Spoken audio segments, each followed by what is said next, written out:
नमस्कार, आप सबका स्वागत है न्यूज फ्रेम के बिहार झारखंड के बुलेटिन में। मैं हूं आशिका पटेल। न्यूज फ्रेम का आगाज हुआ है आपकी आवाज को बुलंद करने के लिए, अन्याय के खिलाफ आवाज उठाने के लिए और हुक्मरानों तक आपकी आवाज पहुंचाने के लिए। तो चलिए शुरुआत करते हैं आज की खबरों से। राजधानी रांची के निजी बैंक्वेट हॉल के सभागार में रांची महानगर कांग्रेस कमेटी की ओर से रांची नगर निगम के कार्यकर्ताओं का समागम विषय को लेकर एक बैठक आयोजित की गई। इस बैठक को संबोधित करते हुए कांग्रेस प्रदेश प्रभारी के राजू ने कहा कि रांची नगर निगम चुनाव कांग्रेस के लिए सिर्फ एक राजनीतिक प्रतिस्पर्धा नहीं, बल्कि जनता के बीच अपनी नीतियों, सिद्धांतों और विकास की प्रतिबद्धता को प्रस्तुत करने का सुनहरा अवसर है। हम पूरी पारदर्शिता और संगठन के जमीनी कार्यकर्ताओं की भागीदारी के साथ उम्मीदवारों का चयन करेंगे। रांची से रूपम की रिपोर्ट। रांची में आज लघु उद्योग भारती की ओर से प्रांतीय आम सभा सह उद्यमी सम्मेलन का आयोजन किया गया। सम्मेलन को संबोधित करते हुए केंद्रीय रक्षा राज्य मंत्री संजय सेठ ने कहा कि देश को आत्मनिर्भर बनाने में लघु उद्योगों की भूमिका काफी महत्वपूर्ण है। उन्होंने कहा कि एक समय था जब भारत की पहचान रक्षा के क्षेत्र में आयातक देश के रूप में होती थी, वही आज भारत अपनी पहचान निर्यातक देश के रूप में बना रहा है। उन्होंने कहा कि आज भारत विश्व के 92 देश को रक्षा उपकरण निर्यात कर रहा है। साथ ही उन्होंने कहा कि स्टार्टअप के क्षेत्र में आज भारत दुनिया में दूसरे नंबर पर है। मेरा तो ये मानना है कि लघु उद्योग भारती को और गतिशील होना और आगे बढ़कर जो हिंदुस्तान के अंदर और जहां बड़े बड़े इवेंट होते हैं उसमें पार्टिसिपेट करना। हम देखेंगे तो सीखेंगे, सीखेंगे तब जमीन पर उतारेंगे। तो इसमें भी हमको पार्टिसिपेट करना होगा और तब जाकर इस प्रदेश को हम सब और तेजी से आगे। रांची से रूपम की रिपोर्ट। लातेहार पुलिस के लगातार नक्सलियों के विरुद्ध बढ़ते कार्रवाई से नक्सली संगठन जेजेएमपी के सब जोनल कमांडर वैद्यनाथ सिंह आज लातेहार डीआरजी नौशाद आलम और एसपी कुमार गौरव के समक्ष आत्मसमर्पण कर दिया। इस मामले में डीआईजी नौशाद आलम ने बताया कि पुलिस लगातार नक्सलियों के विरुद्ध अभियान चला रही है और कहीं कहीं नक्सलियों के विरुद्ध मुठभेड़ भी हो रही है और नक्सली मारे भी जा रहे हैं। इसको लेकर नक्सली से अपील है कि नक्सली सरेंडर करें, नहीं तो पुलिस की गोली से मारे जाएंगे। लोगों ने वार्ता किया और थाना प्रभारी विशेष रूप से हमारे जांबाज पुलिस कप्तान गौरव जी, हमारे एसएसबी के अधिकारी है, उधर सीआरपीएफ के, सबके ज्वाइंट कॉमन एफर्ट की वजह से ये आदमी आज हम समक्ष के साथ आ गया है और सरेंडर कर दिया है। इनके विरुद्ध में अगर हम लोग डिटेल्स में जाते हैं तो कई घटनाओं में ये शामिल रहा है, जिसमें से 7 घटनाएं जो मुख्य रूप से अभी हम लोगों ने कलेक्ट की है और इसमें ये सम्मिलित रहा है। क्या बोल रहे थे? लातेहार से आशीष वैद की रिपोर्ट।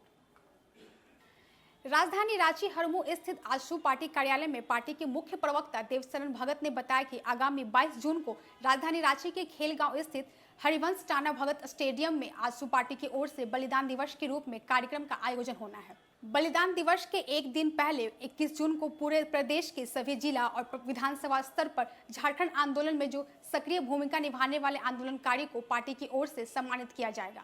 बलिदान दिवस के अवसर पर झारखंड के संघर्ष के इतिहास को, वर्तमान समय में झारखंड की दशा और एक नई दिशा ढूंढने का निर्णय लिया जाएगा। इस आयोजित बलिदान दिवस को सफल बनाने के लिए पार्टी की सभी इकाई लगातार प्रयासरत है। बलिदान दिवस रांची में, रांची के खेलगांव स्थित हरिवंश टाना भगत इंडोर स्टेडियम में आयोजित किया गया है। 22 जून हमारे लिए इसलिए महत्वपूर्ण है कि आंदोलन के दरमियान या आंदोलन के बाद 22 जून को हम लोग शहीदों को याद करते थे, झारखंड आंदोलनकारियों को याद करते हुए झारखंड के लिए लड़ने के लिए संघर्ष का ऐलान भी करते हैं और संकल्प भी लेते हैं। ये हमारे लिए अति महत्वपूर्ण दिन। इस बार पूरे प्रदेश का एक जगह कार्यक्रम करने का निर्णय लिया गया। इससे पहले हम लोग जिला स्तर पर भी करते थे, विधानसभा स्तर पर भी करते थे, लेकिन सामूहिक रूप से विधानसभा इलेक्शंस के बाद पार्टी ने एक तय किया कि कार्यकर्ता। News frame bureau report. Seraikela जिले के चांडिल अनुमंडल कोर्ट के समीप मुखिया होटल सड़क से बदमाशों ने 2 लोगों का अपहरण कर लिया था। चांडिल थाना की पुलिस ने दोनों अपहृतों को जमशेदपुर टीएमएच अस्पताल से बरामद किया है। फिलहाल दोनों का इलाज टीएमएच में चल रहा है। जानकारी के अनुसार अपहरण के बाद दोनों के साथ मारपीट की गई। अपहृतों की पहचान जमशेदपुर की गोलमुड़ी मुस्लिम बस्ती निवासी मोहम्मद सैयद आरिफ व कपाली ओपी क्षेत्र के डोंगाजी निवासी मोहम्मद सब्बान के रूप में की गई है। सरायकेला से वीरेंद्र मंडल की रिपोर्ट।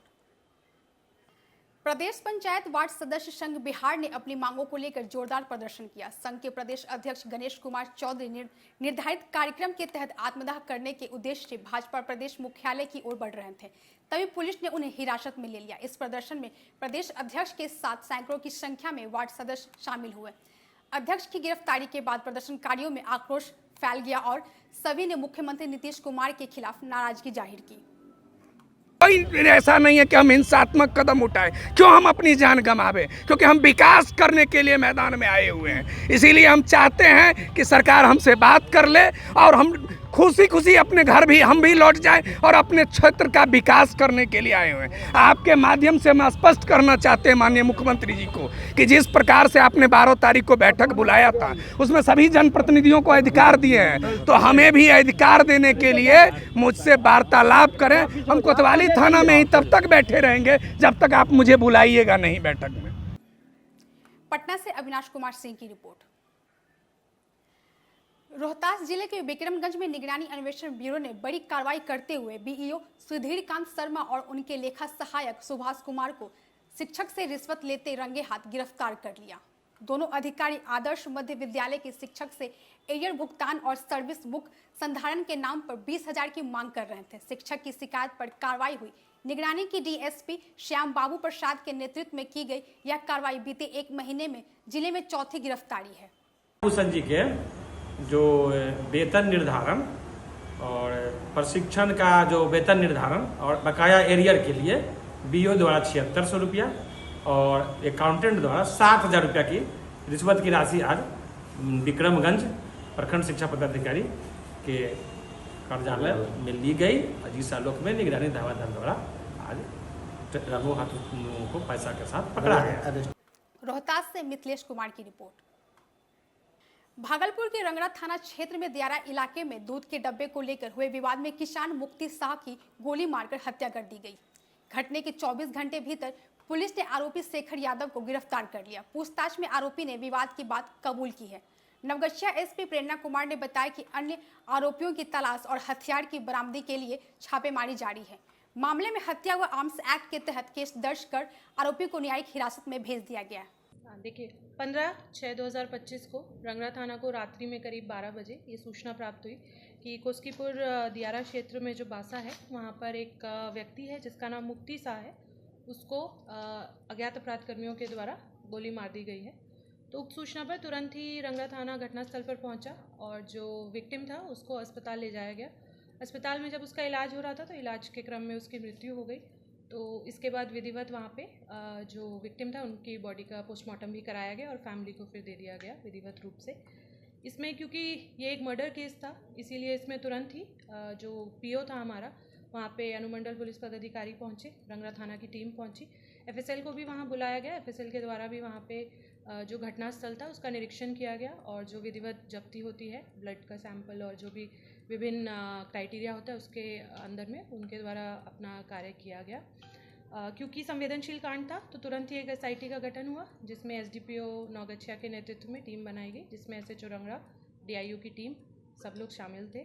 और घटना के महज कुछ ही घंटों के बाद ही जो अभियुक्त था इसमें आसूचना संकलन और तकनीकी अनुसंधान के बेसिस में उसको 24 घंटे के अंदर गिरफ्तार किया गया, जिसका नाम है शेखर यादव, जिसको कोस्कीपुर बहियार से ही गिरफ्तार किया गया है।